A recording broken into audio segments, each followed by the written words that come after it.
जब मैं भारत में धर्म की बात करता हूं, ईसाई धर्म सबसे पहले दिमाग में नहीं आता है ना। शायद ये दूसरा भी नहीं है।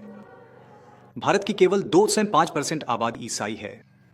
लेकिन फिर यह धर्म हाल ही में ही आया था या क्या सच में? आपको क्या लगता है ईसाई धर्म भारत में कब आया था और यह धर्म यहां कौन लेकर आया था?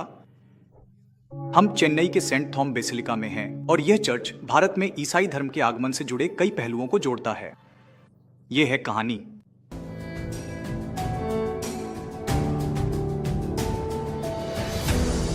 चलिए लगभग 2000 साल पीछे यरूशलेम चलते हैं। ऐसा माना जाता है कि यीशु मसीह को वहां 33 ईस्वी में सूली पर चढ़ाया गया था और उसके तुरंत बाद उनके सबसे करीबी 11 शिष्यों ने, जिन्हें प्रेरित कहा जाता है, यह तय करने के लिए चिट्ठियां डालीं कि वे मसीह का संदेश फैलाने के लिए कहां जाएंगे। इन प्रेरितों में से एक थे सेंट थॉमस और उन्होंने भारत को चुना। अब उनकी यात्रा बहुत लंबी थी, जो भूमध्य सागर से होकर लाल सागर के रास्ते अरब सागर तक पहुंची। कुछ लोग कहते हैं कि वे अफगानिस्तान के रास्ते आए थे। आखिरकार वे पश्चिमी भारत के केरल के तट पर पहुंचे। वहां वे लोगों को मसीह का संदेश सुनाने लगे। कहा जाता है कि उनकी बातें बहुत लोकप्रिय थीं और लोग उन्हें सुनने के लिए उमड़ पड़ते थे। और उसके कुछ ही समय बाद केरल में पहली चर्चों की स्थापना हुई। अब जब मैं यहाँ चर्च की बात करता हूँ तो मेरा मतलब कोई भव्य इमारत नहीं है। मेरा मतलब उन लोगों के समूह से है जिन्होंने यह स्वीकार किया कि मसीह वास्तव में मसीहा है। ये प्रारंभिक ईसाई आज भी भारत में मौजूद हैं और इन्हें थॉमस क्रिश्चियन कहा जाता है। इन्होंने 62 ईस्वी और 76 ईस्वी के बीच कभी ईसाई धर्म अपनाया था। इतना पुराना है भारत में ईसाई धर्म। क्या आप जानते हैं कि इससे भारत उन पहले देशों में शामिल हो गया जहां ईसाई धर्म ने जड़ें जमाई? इस बात को समझने के लिए क्या आप जानते हैं कि पहला यूरोपीय देश कौन सा था जिसने ईसाई धर्म को अपनी राज्य धर्म के रूप में अपनाया?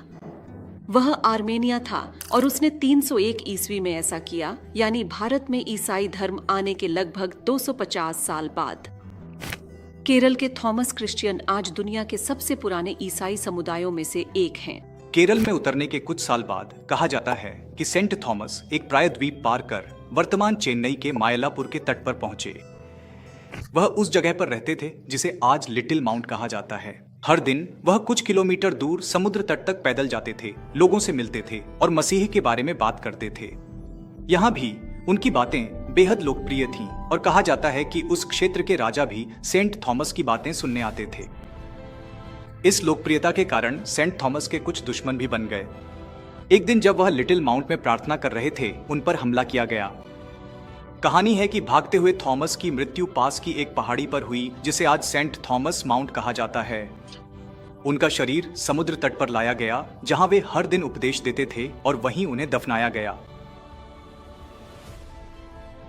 अगले 1400 वर्षों तक अधिकांश लोग सेंट थॉमस को भूल गए, लेकिन समय समय पर फारस, आर्मेनिया और अन्य मध्य पूर्वी देशों से छोटे छोटे ईसाई समूह, जो मुख्यतः नेस्टोरियन ईसाई थे, चेन्नई आते और प्रेरित थॉमस की यादें ताजा करते थे। इस कहानी में कितनी सच्चाई है हम वास्तव में नहीं जानते। इतने पुराने किसी घटना के बारे में बात करते समय इतिहास, मिथक और आस्था के बीच एक रेखा खींचना बहुत मुश्किल हो जाता है, क्योंकि ये सभी खूबसूरती से एक दूसरे में घुल मिल जाते हैं।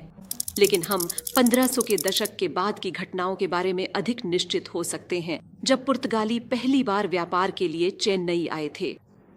वे सेंट थॉमस की कथा से परिचित थे। चेन्नई के आर्मेनियाई व्यापारियों ने उन्हें उनकी कब्र तक पहुंचाया और वहां पुर्तगालियों ने सेंट थॉमस की कब्र के ऊपर एक छोटी पुर्तगाली शैली की चर्च बनाई। 1600 के दशक में अंग्रेज चेन्नई पहुंचे और जल्द ही पूरे समुद्र तट पर उनका नियंत्रण हो गया। 1890 के दशक में उन्होंने पुर्तगाली चर्च को अपनी शैली में फिर से बनाने का फैसला किया और इसी तरह हमें यह खूबसूरत नियोगोथिक कैथेड्रल मिला, जिसे आज हम सेंथोम बेसिलिका के नाम से जानते हैं। सेंथोम बेसिलिका शायद सबसे बड़ी चर्च न हो, लेकिन यह एक बहुत ही महत्वपूर्ण चर्च है।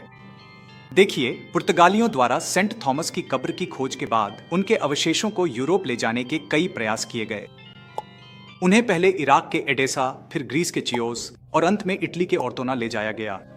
सेंट थॉमस को इन सभी स्थानों पर सम्मानित किया जाता है, लेकिन चेन्नई को यह गौरव प्राप्त है कि यहाँ सेंट थॉमस की कब्र के ऊपर एक बेसिलिका बनाई गई है। क्या आप जानते हैं कि दुनिया में केवल 3 चर्च ऐसे हैं जो यीशु मसीह के एक प्रेरित के अवशेषों के ऊपर बने हैं? वेटिकन में सेंट पीटर, स्पेन में सेंट जेम्स और चेन्नई में सेंट थॉमस। यही बात इसे एक बहुत बहुत खास चर्च बनाती है। और यही है भारत में ईसाई धर्म के आगमन की कहानी।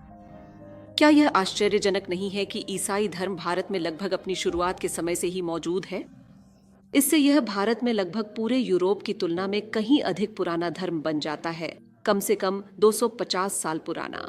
क्या आपको यह कहानी पसंद आई? हमारे पास बताने के लिए और भी कई कहानियां हैं। कृपया इस चैनल को लाइक, शेयर और सब्सक्राइब करें और हम आपको लगातार नई जानकारियां देते रहेंगे।